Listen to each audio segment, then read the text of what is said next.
नमस्कार, आप देख रहे हैं ब्रेकिंग बिहार। देखिए, अभी हम मौजूद हैं आरजेडी प्रदेश कार्यालय के सामने में। यहाँ पर अभी प्रेस वार्ता को संबोधित करते हुए आरजेडी के कद्दावर नेता, पूर्व केंद्रीय मंत्री सह अल्पसंख्यक प्रकोष्ठ के अध्यक्ष मोहम्मद अली अशरफ फातमी ने नीतीश सरकार पर तीखा हमला किया है। उन्होंने साफ तौर से कहा है कि जिस प्रकार की व्यवस्थाएं बिहार में बनती जा रही हैं, वो बद से बदतर हो रही हैं। देखिए, अल्पसंख्यक समुदाय की शिक्षा व्यवस्था पर भी उन्होंने नीतीश कुमार सरकार को हमला किया है, नीतीश कुमार सरकार पर हमला किया है। और उन्होंने कहा है कि अल्पसंख्यकों की स्थिति भी बिहार सरकार में बद से बदतर हो रही है। और जिस प्रकार की सरकारी व्यवस्थाएं हैं, हर विभाग में हर जगह करप्शन का ही बोलबाला है। पहले आप सुनिए मोहम्मद अली अशरफ फातमी में क्या कुछ कह रहे हैं। पलायन, सबसे ज्यादा गरीबी, सबसे ज्यादा बेरोजगारी आपको बिहार में मिलेगी और मैं यह समझता हूं कि इसको बदलने की जरूरत है। बिहार के अंदर अगर आप इंडस्ट्रीज को लेंगे, कारखाने नए लगे हों पुराने हों, उसमें भी मेरा अपना ख्याल है कि 32वें नंबर पर बिहार है। आप इलेक्ट्रिसिटी प्रोडक्शन को लें, उसमें बिहार सबसे पीछे है। आज आप सबसे महंगी बिजली, आप चूंकि बाहर से बिजली आती है तो सबसे महंगी बिजली अगर बिहार में किसी को मिलती है तो वो बिहार है। और इसीलिए माननीय तेजस्वी जी और राजद की सोच थी कि कम से कम 200 यूनिट गरीब लोगों को फ्री मुफ्त में दी जाए। तो इन्होंने नकल तो किया, चोरी तो की, लेकिन 125 यूनिट पे लाके छोड़ दिया। हम लोग सत्ता में आएंगे तो अपने किए हुए प्रॉमिस को 200 यूनिट तक करने का काम करेंगे और इलेक्ट्रिसिटी का प्रोडक्शन बिहार के अंदर हो, इसकी भी व्यवस्था होगी ताकि बिहार के अंदर बिजली सस्ती मिल सके। नए कारखाने लगे, सिर्फ बड़े नहीं, छोटे मझौले, ताकि बिहार के पलायन को रोका जा सके। बिहार के अंदर ऐसी व्यवस्था बनाई जाएगी जिससे हमारे नौजवान को कम से कम बाहर जाना पड़े, अच्छी शिक्षा और साथ साथ सुरक्षा, क्योंकि बगैर सुरक्षा के बाहर के कारखाने नहीं आएंगे। आज देख लो दिन दहाड़े क्या कुछ हो रहा है। हम लोग फिल्मों में जो कुछ देखते थे, आजकल पटना की गलियों में वो देखने का मौका मिल रहा है। तो 20 साल का अचीवमेंट बिहार का यही है कि लॉ एंड ऑर्डर से लेकर हम सड़क में कहते हैं कि हम बिल्कुल पता नहीं कहाँ पहुँच गए। आप मालूम कर लो, सड़क के मामले में बिहार 18वें या 19वें नंबर पर है। तो जो तरक्की आपको नज़र आती है, ये 2004 में जब केंद्र के अंदर यूपीए 1 की सरकार आई और राज्यों को पैसा मिला। लालू जी आपको याद होगा कहते थे, नीतीश झोला लेके आता है, हम बोरा में भर के देते हैं। मुझे अच्छी तरह से याद है कि जब मैंने एचआरडी मंत्रालय ज्वाइन किया था तो सर्व शिक्षा अभियान में जो एनुअल आउटले था 400 करोड़ का था बिहार का। और जब हमने 2009 में छोड़ा था तो सर्व शिक्षा अभियान सिर्फ एक का मैं कह सकता हूं आउटले 3600 करोड़ का था, यानी तकरीबन 9 गुना सर्व शिक्षा अभियान में पैसा बढ़ा। हम लोगों ने 2,39,000 टीचर की नियुक्ति के लिए भी पैसा उपलब्ध कराया, जो रखा रहा। अब जब तेजस्वी जी मंत्री हुए तो उसका इस्तेमाल हो सका।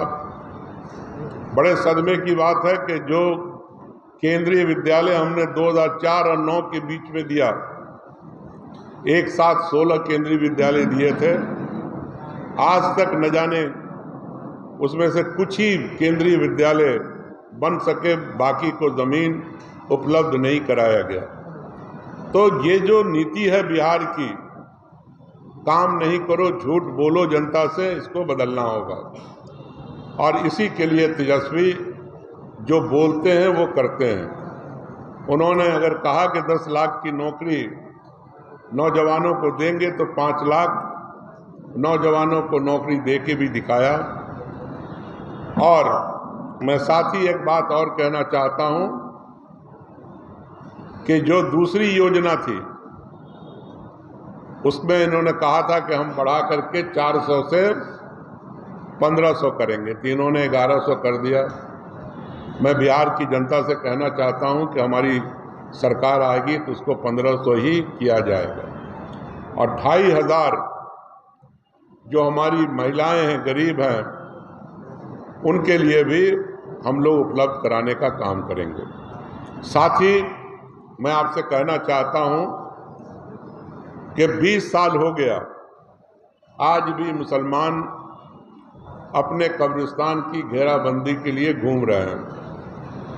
मैं आपके जरिए वादा करना चाहता हूं कि इनका दावा तो रहा लेकिन वो कर नहीं पाए। हम लोग 2 साल के अंदर जितने भी कब्रिस्तान हैं, चाहे वो डिस्प्यूटेड हों, उसको मसलों को हल करके, या जो भी बचे हुए कब्रिस्तान हैं उसकी घेराबंदी करेंगे।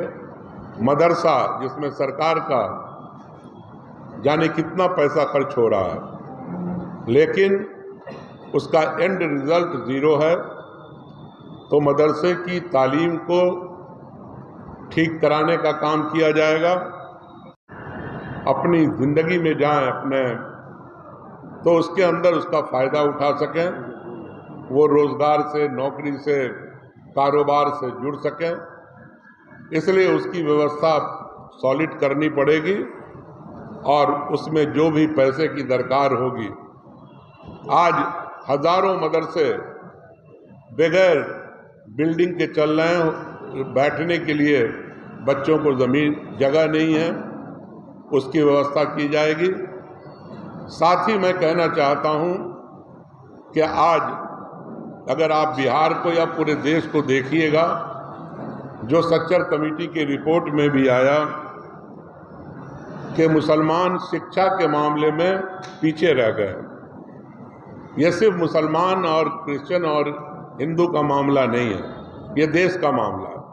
अगर कोई भी आबादी पीछे रह जाती है शिक्षा में तो मुल्क पीछे जाता है। इसलिए हायर एजुकेशन हो, सेकेंडरी एजुकेशन हो, प्राइमरी हो, ये ध्यान रखा जाएगा कि अल्पसंख्यक का गांव और उसकी आबादी कहीं बचे नहीं जहां पर शिक्षा की सही व्यवस्था न हो, और उनको मौका दिया जाएगा कि वो अपने तालीम को अच्छे से हासिल करके एक अपना अच्छा भविष्य बना पाएं।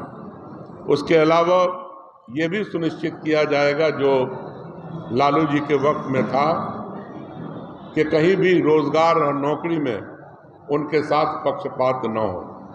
पहले हर जिला के अंदर और हर कमेटी के अंदर दलित भी होते थे, पिछड़े वर्ग के लोग भी होते थे और अक़लियत के लोग भी होते थे, तो उसको भी सुनिश्चित किया जाएगा ताकि ईमानदारी से सबको मौका मिले, अपने अपने इलाके में आगे बढ़ें, प्रदेश तरक्की करे, मुल्क तरक्की करे और सभी गरीबों को मौका मिले। बिहार के अंदर एक खूबसूरत बिहार, जो तेजस्वी की सोच का बिहार होगा, जो नए युग का बिहार होगा, उसके लिए हम लोग मेहनत करेंगे, काम करेंगे और बिहार के कोने कोने में घूम करके अपनी पार्टी को मजबूत करेंगे और अल्पसंख्यक प्रकोष्ठ के जरिए सभी लोगों के पास पहुंच करके उनको बताने का काम करेंगे कि अब 20 साल हो गया,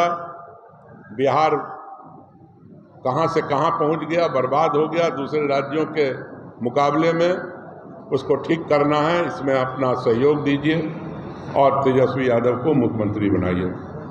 धन्यवाद। जैसा कि आपने सुना कि मोहम्मद अली अशरफ फातमी ने स्पष्ट तौर से नीतीश सरकार को घेरते हुए तमाम योजनाओं में भ्रष्टाचार के मुद्दे को उठाया है। उन्होंने कहा है कि लगातार बिहार का विकास जो है नीतीश सरकार में अवरुद्ध हो रहा है। अब इस पर आपकी क्या प्रतिक्रिया है? हम चाहेंगे कि हमारे दर्शक अपनी प्रतिक्रिया को हमारे कमेंट बॉक्स में जरूर मेंशन कराएं कि नीतीश कुमार की सरकार में विकास अवरुद्ध हो रहा है या नीतीश कुमार की सरकार में विकास आगे बढ़ रहा है। खबरों के लिए फिलहाल इतना ही, तब तक ले दे इजाजत, नमस्कार।